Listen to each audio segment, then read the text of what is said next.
ही लगा कि पीछे में चले गए हैं। जैसे हमें परेशान करके इनको ज़्यादा तंग कर रही है, तो इनके जज्बों को सलाम करता हूँ। मैं बहुत ज़्यादा इनसे प्यार करता हूँ, बहुत ही ज़्यादा प्यार करता हूँ, क्योंकि देखे एक दिन आदमी घर से बाहर रहे, सिस्टम घर का सारा डिस्टर्ब हो जाता है। अब मैं घर में, चूँकि बच्चे मेरे इधर उधर हैं, मैं घर में, मुझे पता है कि एक दिन में इधर उधर हो जाऊँ ना, तो टमाटर कौन इनको ला के देगा, सौदा कौन ला के देगा। तो जो बंदा मुसलसल अपने घर से गया है, बहुत बड़ी कुर्बानी है, बहुत बड़ा। तो मुख्तसर से करिए, उसके बाद हम नोटिफिकेशन देंगे, उसके बाद खाना खाएंगे, फिर आप जाना।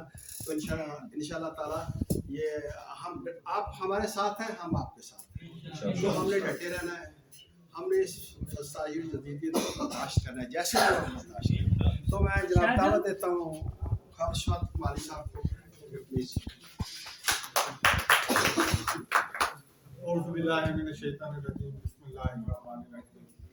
इराक की मट्टी से नूर लेकर चमक रहे हैं ये चांद तारे।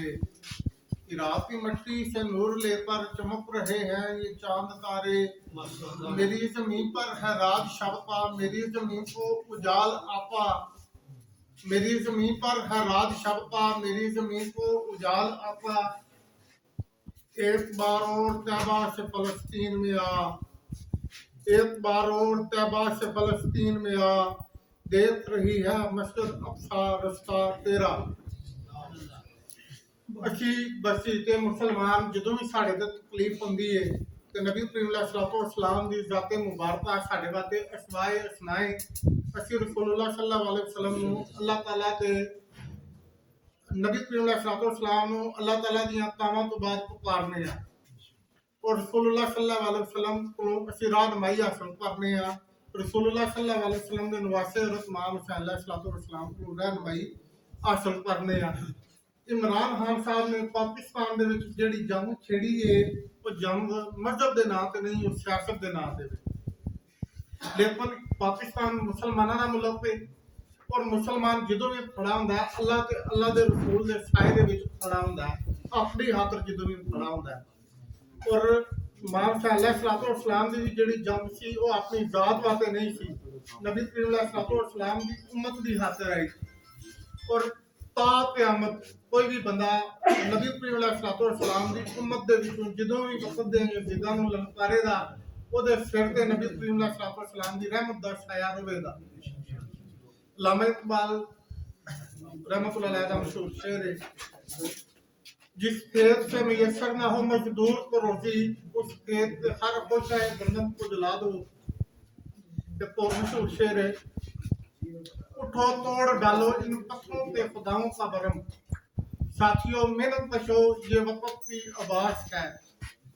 इमरान खान ने पाकिस्तान के हालात देखते हुए 1996 ਦੇ ਵਿੱਚ अय्या पनाह वदो वय्या पनस्ताइन का नारा बुलंद किया और ला इलाहा इल्लल्लाह मुहम्मद रसूलुल्लाह सल्लल्लाहु अलैहि वसल्लम की तशरीह समझानी लोगों को शुरू की कि जेड़े असां जैली बुत बनाए ने, जिन्हां दे सामने असीं झुक जाने आ, ते जेड़े सियासी बुत ने जिन्हां ने सानू बेजान कीते आ और अपनी मर्जी दे नाल सानू भेडां बकरियां हत्थ चलांदे ने, इन्हां नू तरोड़ दिओ। खान साहब नू 23 साल लगदे जनाब अपना यही मंशूर बंदे बंदे तक पहुंचांदे आ। 23 सालों तो बाद पाकिस्तान की अवाम ने इमरान खान की आवाज़ के उत्ते बैर पाना शुरू कर दिया और इमरान खान की आवाज़ जी घरों घर पहुँच गई। पाकिस्तान की जी करप्ट माफिया सी, जिन्हें रल मिल के पाकिस्तान की अवाम को दबाया आया, वो सारे इकट्ठे होकर खान साहब ने पहला दसिया आ कि मैं जो इन्होंने हथ पाने सारे इकट्ठे हो जाएंगे। खान साहब कोई नजूमी नहीं सन, उन्हें इस बात दसिया क्योंकि उन्होंने तारीख का मुतालिया किया, उन्होंने इस गल का पता आया कि जो भी जालमां नूं मैं हथ पाना तो इन्हों के मफादात एक ने, इन्हें सारे रल के जिन्हें भी मुल्क नूं खांदे ने इन्हें सारे इकट्ठियां हो जाना अपनी जान बचाने कोई हुकूमती मैं अगर ना नहीं सा लेना चाह रहा, वो साडी स्टैबलिशमेंट या सियासी माफिया है या कारोबारी माफिया है, जिन्हें भी माफिया गरीब का खून चूस रहे सन, वो सारे इकट्ठे होकर सारे हाथ कर लिया कि इमरान खान को दबा लो, इमरान खान को खत्म कर दो। मैं ढोडे शरीफ का रहने वाला एक आम जिहा इंसान हाँ, ਇਲੈਕਸ਼ਨ ਤੋਂ ਪਹਿਲਾਂ ਮੈਨੂੰ ਏਜੰਸੀਆਂ ਦਾ ਫੋਨ ਆਇਆ ਕਿ ਪੀਟੀਆਈ ਛੱਡ ਦੇ, ਤੇਰਾ ਸਟਾਮ ਨਹੀਂ ਪਹੁੰਚਿਆ, ਤੇਰਾ ਬਿਆਨੇ ਹਲਫੀ ਨਹੀਂ ਪਹੁੰਚਿਆ। ਮੈਂ ਕਿਹਾ ਕਿਹੜੀ ਗੱਲ ਦਾ ਬਿਆਨੇ ਹਲਫੀ? ਉਹਨਾਂ ਆਖਿਆ ਸਾਰੇ ਬਿਆਨੇ ਹਲਫੀ ਤੇ ਜਮ੍ਹਾਂ ਕਰਾਉਂਦੇ ਨੇ, ਸਾਡਾ ਇਮਰਾਨ ਖਾਨ ਨਾਲ ਤਲਕ ਕੋਈ ਨਹੀਂ, ਤੂੰ ਵੀ ਆਪਣਾ ਬਿਆਨੇ ਹਲਫੀ ਜਮ੍ਹਾਂ ਕਰਾ, ਤੇ ਮੇਰਾ ਇਮਰਾਨ ਖਾਨ ਨਾਲ ਤਲਕ ਕੋਈ ਨਹੀਂ। ਮੈਂ ਕਿਹਾ ਕਿਉਂ ਮੈਂ ਬਿਆਨੇ ਹਲਫੀ ਜਮ੍ਹਾਂ ਕਰਾ, ਮੇਰਾ ਖਾਨ ਨਾਲ ਤਲਕ ਨਹੀਂ, ਮੇਰਾ ਖਾਨ ਨਾਲ ਤਲਕ ਹੈ ਹੀ। ਉਹਨੇ ਆਖਿਆ ਤੂੰ ਨਹੀਂ ਬਿਆਨੇ ਹਲਫੀ ਦੇਣਾ? ਮੈਂ ਕਿਹਾ ਨਹੀਂ, ਖਾਨ ਨਾਲ ਤਲਕ ਹੈ ਤੇ ਮੈਂ ਕੋਈ ਬਿਆਨ ਲਿਖ ਦੇਣਾ ਵੀ ਮੇਰਾ ਖਾਨ ਨਾਲ ਤਲਕ ਨਹੀਂ। ਉਹਨਾਂ ਨੇ ਜਨਾਬ ਏਜੰਸੀਆਂ ਨੇ ਮੇਰੇ ਉੱਤੇ 56 FIR ਲਾਹੌਰ ਤੋਂ ਲੈ ਕੇ ਚੰਡੀ ਤੱਕ ਜਿੰਨੇ ਵੀ ਸ਼ਹਿਰ ਸਨ ਬੇਅੰਤ ਵਕਤ 9 ਮਈ ਦੀਆਂ ਪਾ ਦਿੱਤੀਆਂ। ਖਾਨ ਦੇ ਨਾਲ 45 ਬੰਦੇ ਪੂਰੇ ਪਾਕਿਸਤਾਨ 'ਚ ਜਿਹੜੇ ਮੇਨ ਨਾਮਜ਼ਦ ਨੇ ਉਹਨਾਂ 'ਚ 19 ਨੰਬਰ ਤੇ ਹਾਫਿਜ਼ ਸ਼ਵਾਬ ਕਮਾਲੀ ਆਫ ਟੋਡਾ ਸ਼ਰੀਫ ਨੂੰ ਪਾ ਦਿੱਤਾ। ਮੈਂ ਉਹ ਵੇਖ ਕੇ ਲਿਖਤਾ ਕਰਨਾ ਅਲਹਮਦੁਲਿल्लाह ਰੱਬੁਲ ਆਲਮੀਨ ਪੜਿਆ ਤੇ ਅੱਲਾਹ ਦਾ ਸ਼ੁਕਰ ਅਦਾ ਕਰਦੇ ਹੋਇਆ ਮੈਂ ਆਪਣੇ ਆਪ ਤੇ ਫਖਰ ਮਹਿਸੂਸ ਕੀਤਾ ਕਿ ਯਾ ਅੱਲਾਹ ਤੇਰਾ ਸ਼ੁਕਰ ਹੈ ਕਿ ਮੈਨੂੰ ਆਪਣੇ ਵਕਤ ਦੇ ਇਮਾਮ ਹੁਸੈਨ अलैहिस्सलाम ਦੇ ਗੁਲਾਮ ਦੇ ਨਾਲ ਖਲੋਣ ਦੀ ਤੌਫੀਕ ਬਖਸ਼ੀ ਆ। ਸੁਭਾਨ ਅੱਲਾਹ। ਇਹ ਇਮਰਾਨ ਖਾਨ ਨੇ ਪਾਕਿਸਤਾਨ ਦੀ ਮਾਫੀਆ ਔਰ ਇਹਨਾਂ ਸਿਆਸੀ ਬੁੱਤਾਂ ਨੂੰ ਪਹਿਲੀ ਸੱਟ ਮਾਰ ਦਿੱਤੀ ਹੈ ਔਰ ਹੁਣ ਆਖਰੀ ਸੱਟਾਂ ਨੇ ਜਿਹੜੀਆਂ ਉਹ ਆਵਾਮ ਦੀ ਮਾਰਦੀ ਹੈ। ਇਹ ਬਹੁਤ ਇਨਸ਼ਾਅੱਲਾਹ ਤਾਲਾ ਅਨਕਰੀਬ ਪਾਸ਼ ਹੋ ਜਾਣਗੇ ਔਰ ਇਹਨਾਂ ਦਾ ਨਾਮੋ ਨਿਸ਼ਾਨ ਵੀ ਪਾਕਿਸਤਾਨ ਦੇ ਵਿੱਚ ਨਹੀਂ ਰਹਿਣਾ। ਤੇ ਤੁਸੀਂ ਜਿੰਨੇ ਵੀ ਬੰਦੇ ਇਮਰਾਨ ਖਾਨ ਦੇ ਨਾਲ ਖੜੇ ਹੋ ਇਨਸ਼ਾਅੱਲਾਹ ਤਾਲਾ ਵਕਤ ਔਰ ਤਾਰੀਖ ਤੁਹਾਨੂੰ ਕਦੇ ਵੀ ਫਰਮੋਸ਼ ਨਹੀਂ ਕਰਨ ਲਈ। ਤੁਸੀਂ ਸਾਰੇ ਬੜੇ ਬਹਾਦਰ ਲੋਕ ਜਿਹੜੇ ਇਮਰਾਨ ਖਾਨ ਦਾ ਸਾਥ ਦੇ ਰਹੇ ਹੋ, ਇੰਜੀ ਅਸੀਂ ਇਨਸ਼ਾਅੱਲਾਹ ਤਾਲਾ ਇਮਰਾਨ ਖਾਨ ਨਾਲ ਟੁਰਦੇ ਰਹੇ ਤੇ ਚੰਦ ਮਹੀਨਿਆਂ ਦੇ ਵਿੱਚ ਜਿਹੜੀ ਪੂਰੀ ਦੁਨੀਆ ਉਹ ਇੱਕ ਵਾਜ਼ਿਆ ਤਬਦੀਲੀ ਪਾਕਿਸਤਾਨ ਦੇ ਵਿੱਚ ਵੇਖੇਗੀ। ਨਾ ਸਿਰਫ ਪਾਕਿਸਤਾਨੀ ਮਾਫੀਆ ਹਾਰ ਮੰਨਣ ਦੇ ਬਲਕਿ ਇੰਟਰਨੈਸ਼ਨਲ ਮਾਫੀਆ ਜਿਹੜੀ ਉਹ ਵੀ ਹਾਰ ਮੰਨ ਜਾਏਗੀ। ਬਹੁਤ ਸ਼ੁਕਰੀਆ ਤੁਹਾਡਾ ਸਾਰਿਆਂ ਦਾ ਪੱਕਿਆ ਹੋਣ ਦਾ ਤੇ मैं बहुत बहुत शुक्रिया जी, बहुत बहुत शुक्रिया। अच्छा टाइम काफ़ी हो गया और ना मेरा हाले डायरैक्ट नोटिफिकेशन जाएगी ਤੇ ਸ਼ਹਜ਼ਾਦ ਅਕਬਰ ਤਾਜ ਸਾਹਿਬ ਐਡਵੋਕੇਟ ਸਾਡੇ ਉਹਨਾਂ ਦੀ ਵਾਲਦਾ ਦੀ ਤਬੀਅਤ ਬੜੀ ਖਰਾਬ ਹੈ ਤੇ ਉਹ ਨਹੀਂ ਆ ਸਕੇ। ਉਹਨਾਂ ਦਾ ਨੋਟੀਫਿਕੇਸ਼ਨ ਹਾਸਲ ਕਰਨਗੇ ਜਨਾਬ ਉਹਨਾਂ ਦੇ ਦੋਸਤ ਐਡਵੋਕੇਟ। अच्छा ਤੁਸੀਂ अगर चाहते हो तो बाहर कर लिए क्या तो लाइट आ जाएगी। ठीक है तो विजिबल चीज एक एक करके मतलब लाते जाओ ना सियारत प्रताप।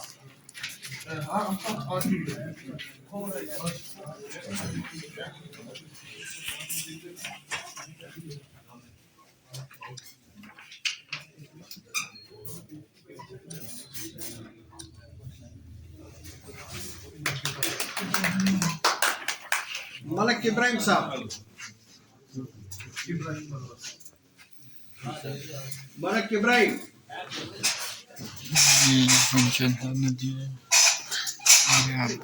सरपरस्त आला की निगरानी में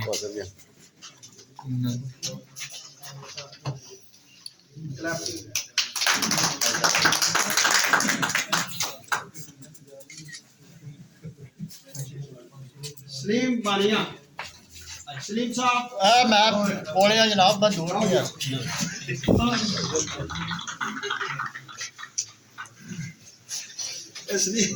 सलीम साहब ने मुख्तसरी जी गल तो सुनाना मैं नोटिफिकेशन ले ला।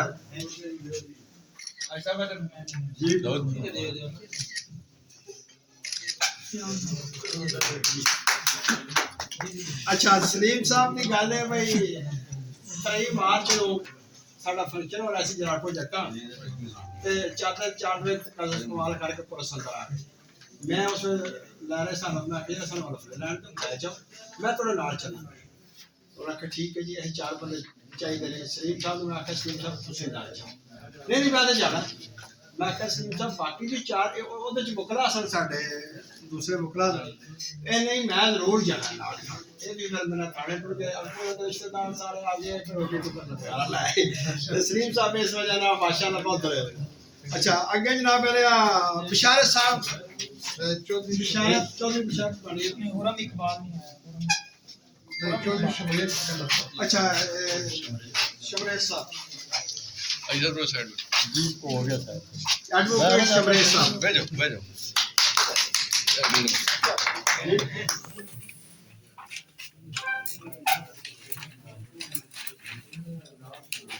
बोरा साहब बोरम इकबाल बोरा साहब आ गए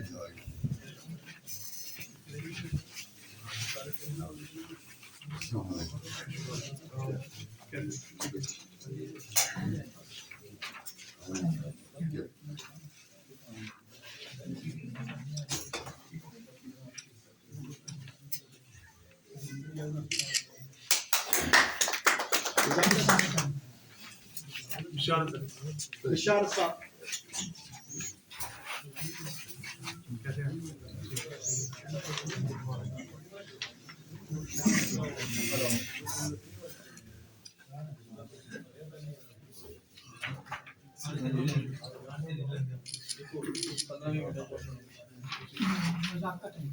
नजाकत